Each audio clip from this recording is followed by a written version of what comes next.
Avec vous sur Sud Radio pour le 10h midi. Pendant le Covid, de très nombreux parents se sont retrouvés avec leurs enfants à domicile, à leur domicile, à devoir faire les cours, à devoir gérer des activités à l'intérieur. Beaucoup ont craqué, ont renoncé à leurs grands principes, les ont laissés accéder à la télévision, aux tablettes, aux écrans, aux jeux vidéo et se retrouvent aujourd'hui bien démunis. Pour en parler, Shiva Chafi, fondatrice de la start-up Parents épuisés. Vous avez publié Parents mais toujours vivants parce qu'en rire a transformé ma vie. C'est aux éditions Webedia Books et j'avoue que c'est très très drôle. Je ne sais pas si on le voit, je le montre ici.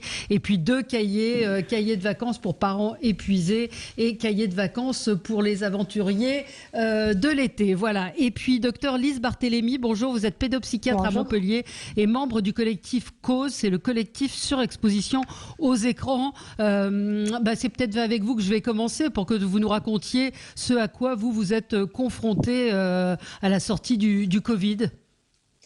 À la sortie du Covid, bonjour, merci beaucoup pour votre intérêt. Bonjour.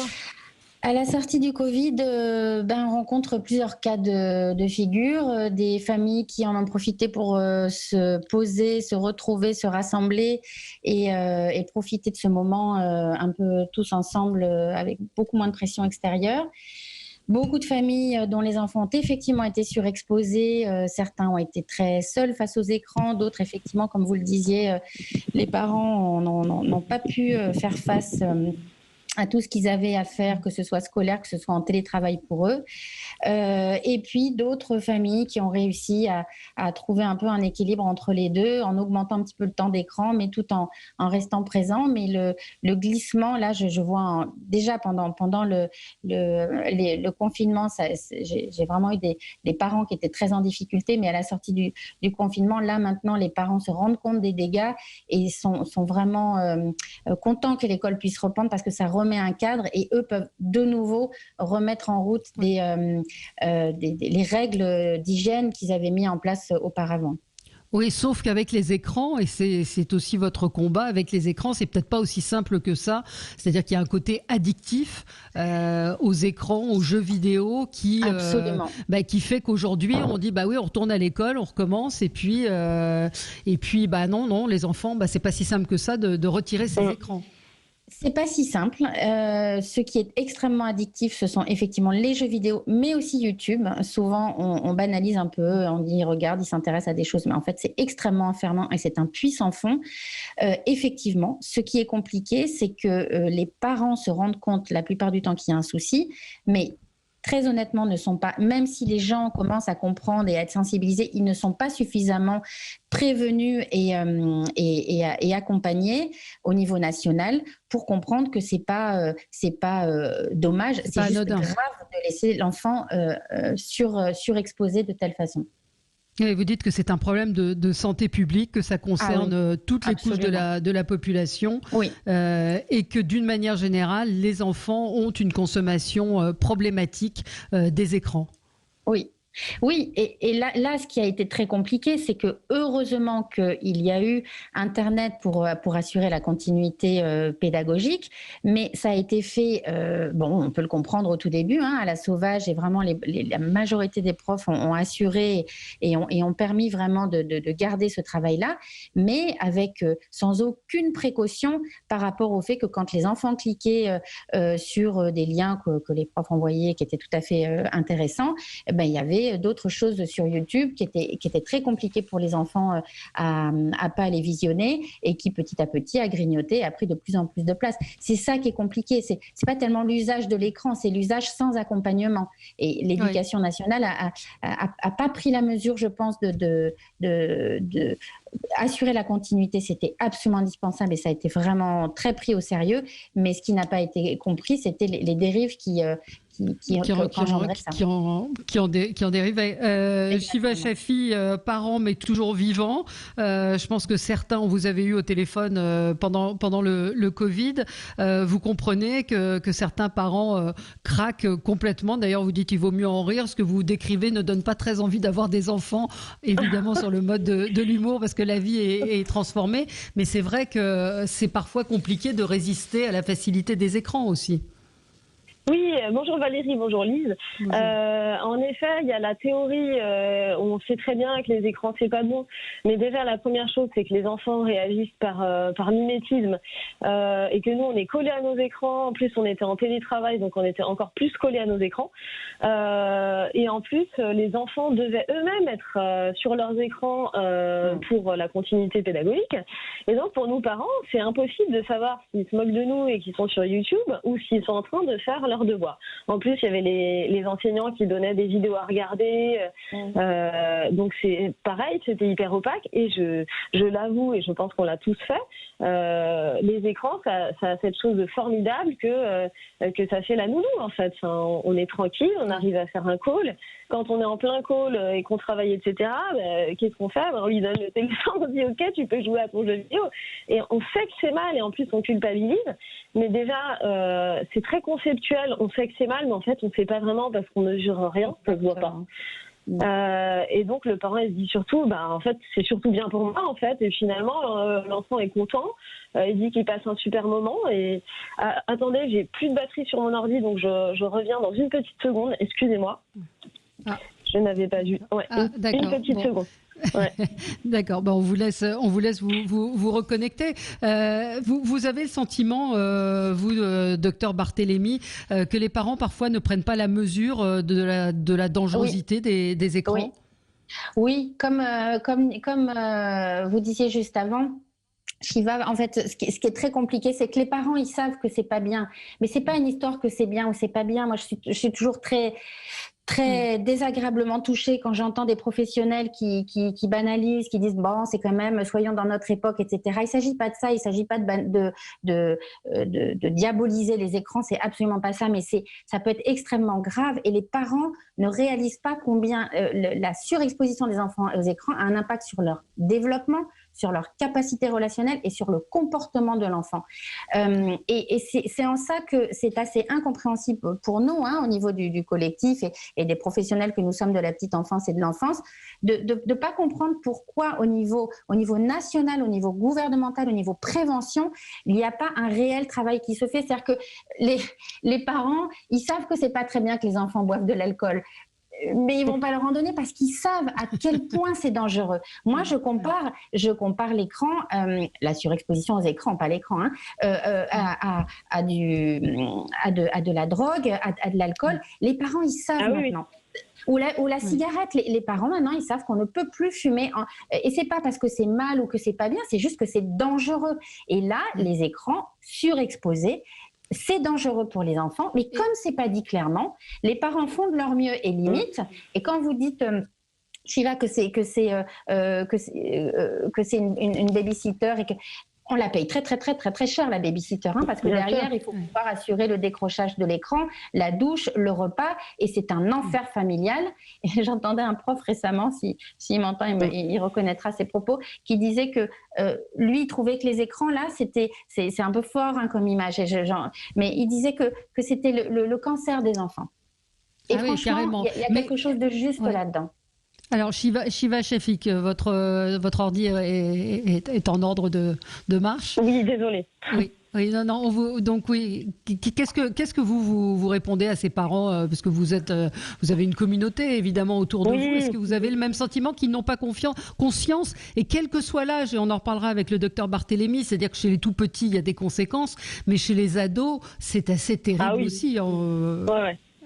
Alors, je pense qu'en fait, il y a un juste milieu à trouver parce qu'on sait, et je pense qu'aujourd'hui, on sait quand même très largement que ça fait du mal. Après, c'est vrai qu'on mesure pas très bien comment ni à quel point, sans doute.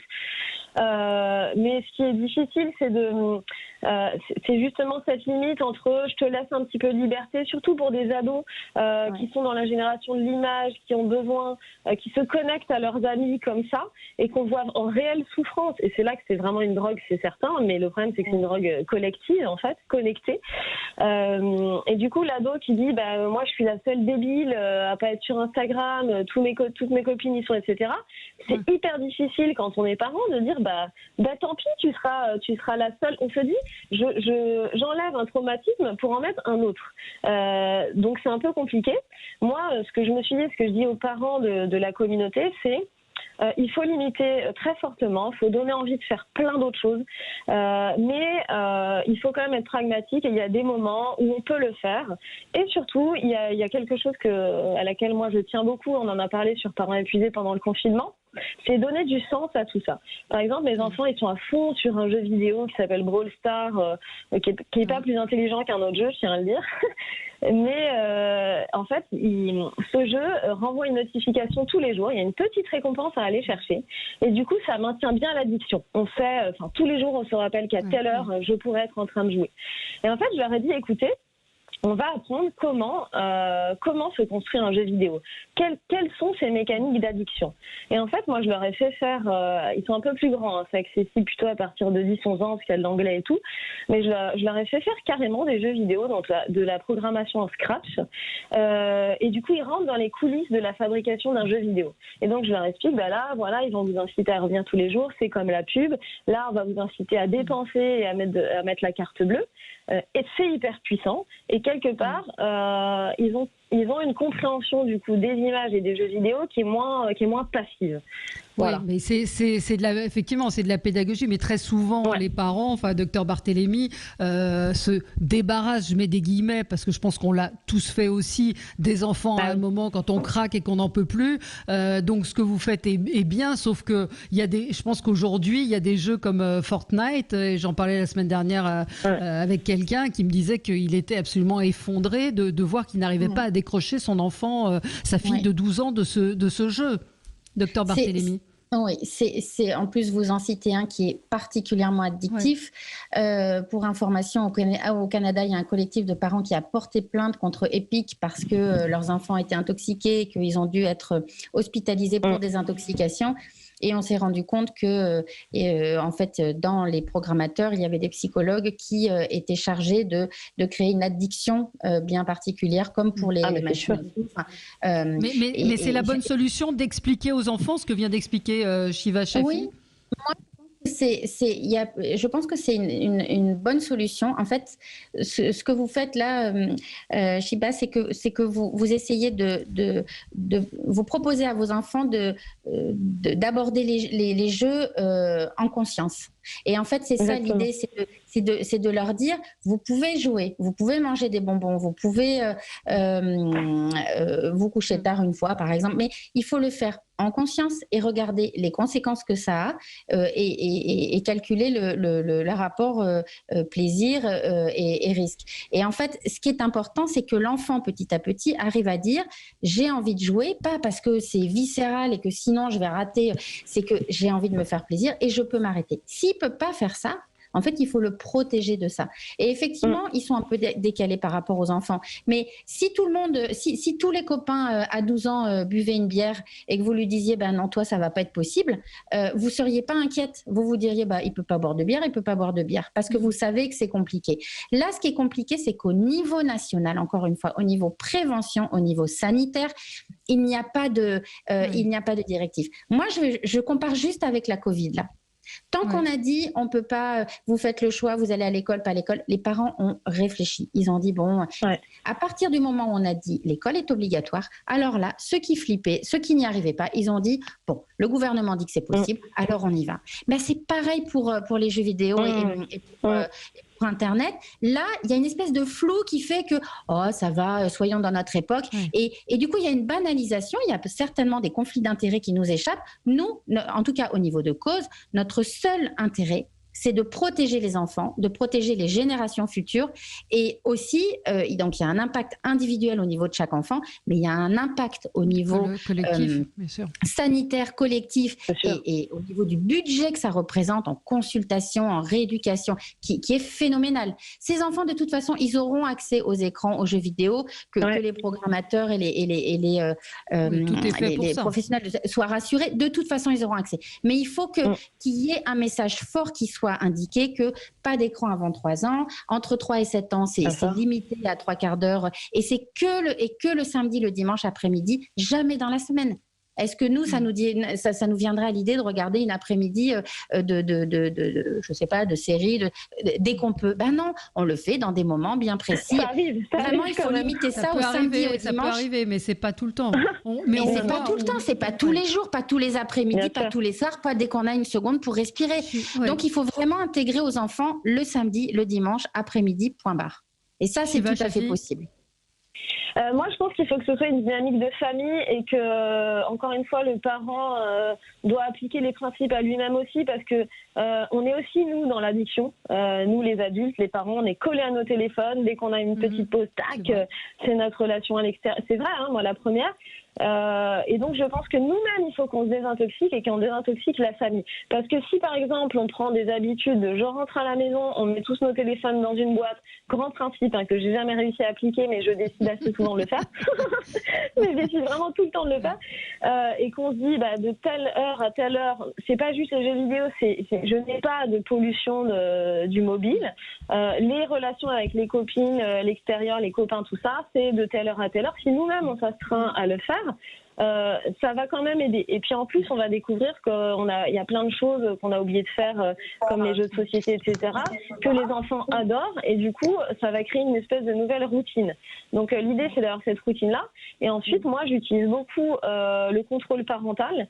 Et d'ailleurs, j'ai une petite anecdote marrante à ce sujet. C'est que mon fils, le grand, de 12 ans, à un moment, j'ai contrôlé ses données. Et je me suis rendu compte qu'il s'était bien moqué de moi, qu'il avait passé 5 heures. 5 heures par jour pendant une semaine où j'avais oublié qu'il avait le code du contrôle parental parce que j'avais dû lui donner pour le train. Et donc 5 heures par jour, il passait sur YouTube, les jeux vidéo, etc. Et je lui ai dit, et sachant qu'il lit énormément et qu'il faisait bien ses devoirs et tout, je lui ai dit, mais comment tu as fait pour passer 5 heures? Je ne sais même pas où tu as trouvé ce temps. J'étais présente, j'étais à côté de lui. Donc je pense qu'il l'a fait la nuit. Et donc là, il m'avoue, je me suis levée plutôt exprès. Enfin bref, on était dans l'addiction pure.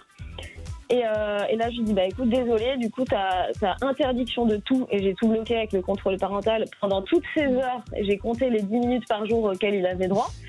Et donc, ça lui a fait 2 mois sans rien. Et je l'ai vraiment appliqué. Et il l'a vraiment suivi, parce que moi, petite anecdote aussi, je pense que tous les parents en ont une amie qui s'est rendu compte que sa fille avait filmé le moment où elle débloque le téléphone. Elle a 12 ans et donc c'est la maman qui fait le code quand elle donne le téléphone, et en fait elle avait activé la fonction filmer, donc elle se voit en train de taper le code et elle a eu accès.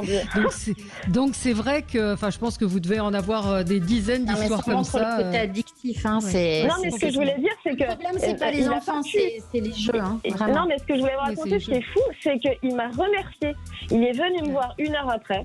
Il m'a dit, merci maman, je n'arrive pas à décrocher, j'avais besoin que tu m'interdises parce qu'en fait, je te l'ai pas dit. Mais quand je passe 3 heures aux toilettes, c'est pas que je suis long à la détente, c'est qu'en fait, je joue. Pareil à la douche. Et donc là, il me raconte qu'il joue partout, tout le temps en se cachant. Et je dis, ok, je vais t'aider. Alors, hélas, c'est fini, mais docteur Barthélémy, en tout cas, ce que j'ai retenu, c'est qu'il n'y a pas aujourd'hui suffisamment de volonté politique, ou en tout cas d'avertissement sanitaire sur les dangers des écrans, quels que soient les âges. Donc, on a bien retenu que jusqu'à 3 ans, pas d'écran, 3 ans, 6 ans, de façon très modérée, et après, d'être très, très vigilant, parce que des comportements addictifs et dangereux peuvent se développer. Merci à vous, Shiva Shafi. Je recommande vraiment votre livre « Parents, mais toujours vivant, parce qu'en rire a transformé ma vie ». Je le conseille à toutes les mamans, celles qui vont être mamans, celles qui ont des enfants qui craquent, parce que tout le monde va s'y retrouver. C'est une manière de désamorcer un petit peu la pression et de, comme vous le dites, de ne pas forcément vouloir être une mère parfaite. Merci à toutes les deux. Nous, on se retrouve dans un instant pour commenter l'actualité. Merci à vous. Sud Radio, 10h midi, Valérie Expert, Média.